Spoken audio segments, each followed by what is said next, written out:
এবং ছাত্রদের পক্ষ থেকে এই ঘটনার জন্য আমরা আন্তরিকভাবে দুঃখ প্রকাশ করছি। এটা আমাদের অগোচরে সম্পূর্ণ অনাকাঙ্ক্ষিত একটি ঘটনা এবং এটা আমরা বিশ্বাস করি যে আমাদের আন্দোলনকে সাবোটাজ করার জন্য এই কাজটি সুকৌশলে করা হয়েছে। আমরা প্রশাসনকে আশ্বস্ত করতে চাই, এখানকার সিসিটিভি ফুটেজ কালেকশন করে সংশ্লিষ্ট ওই ব্যক্তিকে আমরা খুঁজে বের করব এবং তার মোটিভ এবং উদ্দেশ্য সম্পর্কে আমরা জানবো এবং তাকে বিচারের মুখোমুখি করার জন্য আপনাদের সহযোগিতা সহ আমরা পদক্ষেপ গ্রহণ করব। আমরা ওদের অবস্থায় তাদেরকে আমাদের আমাদের ভাই থেকে জানিয়েছেন। তারপরে এই দুটা দিয়ে কিন্তু আমাদের বাইরে তারা একটা ক্লাস যেতে পারে। এই ক্লাস থেকে এখন তোমাদের এইখানে আমাদেরকে সিদ্ধান্ত নেওয়ার জন্য পরামর্শ করতে বলি, সেটা আমরা সবাই তোমাদেরকে জানিয়ে দিব আমরা পক্ষ দেব। এখন তুমি আমি চাপাই দিতে চাইলে বাস্তবিক সিদ্ধান্ত নেব। স্যার, আপনি শিক্ষার্থীদের এখানে থাকার দরকার আছে কিনা আপনি কি মনে করেন? না সব তোমরা এটা বলো, আগে তোমরা বলো, তারপর আমি বলবো, আগে বলবো না সিদ্ধান্ত স্যার আমি সাংবাদিক, প্লিজ না আমার ছাত্রকে বলো তারা সমস্ত ঘটনা নিয়ে আমাদের অবস্থান আমাদের খবর সব প্লেয়ার ওরা তাদের থেকে আসলে আমি আগে আমি প্রকাশ করবো। আমরা বলছি মোটামুটি আশ্বাস তো আপনারা পাইছেন বা আপনি কি বলছেন? ছেলে কি বলে আগে তাদের থেকে আন্দোলন তারা আমরা তো তাদের সাহায্য করতে আমরা আন্দোলনের সহযোগী তাদের থেকে বুঝতে হলে বুঝতে হবে, আমি বুঝতে হবে না ওনাকে বুঝতে হবে তাদের থেকে আমার কথা স্পষ্ট। আমি গাড়ি বাড়িতে বাইপাস করতে ছেলে সবাই চাই না আমাকে বাস্তবতার দিকে এখানে যারা আমাদের বলো আমরা কি করলে আমরা পজিটিভে থাকতে পারি, আমাদের দাবি আদায় হতে পারে, আমাদের বাস্তবায়ন করতে পারি সেই আলোকে বলো। এখন যদি তাহলে আমাদের কতটুকু লাভ না থাকলে তো ঘটে এটা আলোকে চিন্তা করতে পারে সবাই বিবেকবার বিশ্বকে ছাত্র হলে তারা একটা প্রচুর ব্যক্তিত্ব সম্পর্কে যারা রাজনীতি করে যারা সংগঠন করে তারা এদের আমার চেয়েও দুর্দান্ত বহুত আগের মানুষ অর্থাৎ তোমরা বাস্তবতা এদিকে আমাদের কর্মসূচ এটা আপনি থেকে এখান থেকে শেষ করতে পারবো। আমি উপস্থিত করতে চাই না এটা বলা হয়েছে আগে ছিল আমি চাই না আমার ছেলেদের কাছে শুনি ওরা হলে ওদের আনন্দ ওরা যদি খুশিটা হয় ওরা যদি আমাদের আবার করতে তো হবে না, ওদের বুঝতে হবে বোঝানোর ব্যবস্থা করতে।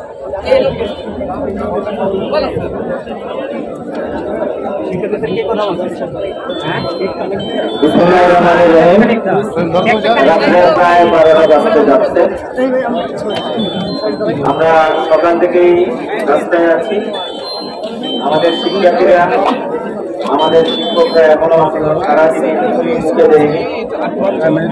আমাদের শিক্ষার্থীদের প্রতি সংহতি জানিয়ে একাত্মতা পোষণ করে জগন্নাথ বিশ্ববিদ্যালয়ের সকল শিক্ষকরাও ছাত্রদের কাঁধে কাঁধ মিলিয়ে রাস্তায় নেমে এসেছে। আমাদের 3টি যৌক্তিক দাবি ছিল, সেই দাবি নিয়ে আমরা কথা বলেছি এবং তার সাথে আরেকটি দাবি যুক্ত হয়েছিল আমাদের উপরে অতর্কিত যে হামলা আমাদের পুলিশ বাহিনী করেছে। আমরা এটা নিয়ে আমরা প্রধান উপদেষ্টার বাসভবনে ঊর্ধ্বতন কর্তৃপক্ষ এবং উপদেষ্টার সাথে আমরা বসে দীর্ঘক্ষণ আলাপ করেছি, দীর্ঘ প্রায় 4 ঘন্টা। তার ফলশ্রুতিতে একটা ইতিবাচক ফলাফল নিয়ে আমরা এসেছি। সংশ্লিষ্ট উপদেষ্টা এখানে কথা বলতে যে এবার কারা ওনার গায়ে পুতুল ছুঁড়ে মেরেছে আমরা সেটা জানি না। আমি জগন্নাথ বিশ্ববিদ্যালয়ের শিক্ষক সমিতির সাধারণ সম্পাদক হিসাবে এবং ছাত্রদের পক্ষ থেকে এই ঘটনার জন্য আমরা আন্তরিকভাবে দুঃখ প্রকাশ করছি।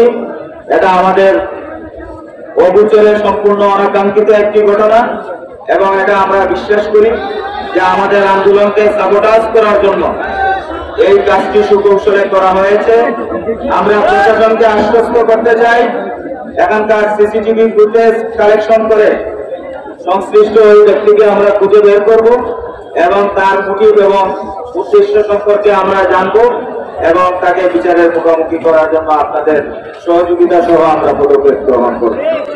এবার দ্বিতীয় কথা সেটা হলো যে জমি ছাত্র ঐক্য সারা বাংলাদেশের মধ্যে সবচেয়ে নন্দন যে বিষয়, ছাত্রদের মধ্যে ঐক্য এবং সহানুভূতি, এটা সারা বাংলাদেশের জগন্নাথ বিশ্ববিদ্যালয়ে অনন্য এবং এক্সাম্পল। আমাদের এই জমি ছাত্র ঐক্যের ব্যানারে প্রতিটি ছাত্র সংগঠন রয়েছে। এই আন্দোলনটি আমাদের শিক্ষার্থীদের আন্দোলন। শিক্ষক হিসাবে আমরা সেই আন্দোলনে একাত্মতা পোষণ করেছি। আজকের এই পরিস্থিতিতে জমি ছাত্র ঐক্যের নেতৃবৃন্দ তারা অল্পক্ষণের মধ্যেই তাদের কর্মসূচি এসে এখানে ঘোষণা করবে এবং তারপরে আমরা এখান থেকে কি করণীয় সেটা আমরা ঠিক করবো। এই পর্যন্ত আপনাদের সকলকে আমাদের পাশে থাকার জন্য, আমাদের সাথে থাকার জন্য, আমাদেরকে সার্বিক সহযোগিতা করার জন্য, বিশেষত আমাদের মিডিয়া ভাইদের আপনাদের প্রতি আমি আন্তরিকভাবে কৃতজ্ঞতা জ্ঞাপন করছি এবং জগন্নাথ বিশ্ববিদ্যালয়ের এই যে দাবি, দীর্ঘদিনের বঞ্চনা এবং বৈষম্য, এই বৈষম্য দূরীভূত না হওয়া পর্যন্ত আমরা সম্মিলিতভাবে আপনাদের সর্বাত্মক সহযোগিতা আমরা প্রত্যাশা করি এবং সেই বৈষম্য নিরসন না হওয়া পর্যন্ত জগন্নাথ বিশ্ববিদ্যালয়ের প্রতিটি শিক্ষার্থী এবং শিক্ষক আমরা আন্দোলনের মাঠেই থাকবো, এই কমিটমেন্ট